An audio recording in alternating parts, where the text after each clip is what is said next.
কি ব্যাপার জাদু বাবু, আজকে খুব চুপচাপ? আর বলো না ভাই, দুপুর থেকে মাথায় খুব ব্যথা। ও, তা বাম লাগিয়েছো তো?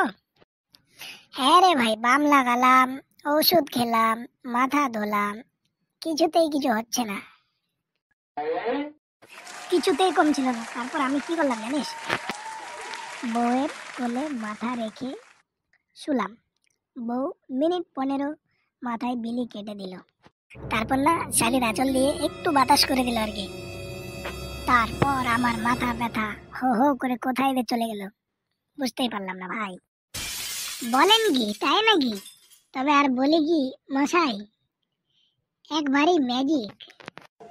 বাহ, তা কখন গেলে আপনার বউকে আপনার বাড়িতে পাওয়া যাবে? এই বড় এই, আমার বই নিয়ে তোর কি কাজ? বারে, তুই তো বললি তোর বইয়ের কোলে নাকি জাদু আছে রে। তা বোকা চোদা, ওটা আমি আমার জন্য বললাম। আগে বিয়ে কর, তারপরে বইয়ের কোলে মাথা দিবি। আরে না না, আমি তো মজা করছিলাম। আর এই যে বন্ধুরা, আপনাদেরকে বলছি চ্যানেলটা একটু সাবস্ক্রাইব করেন।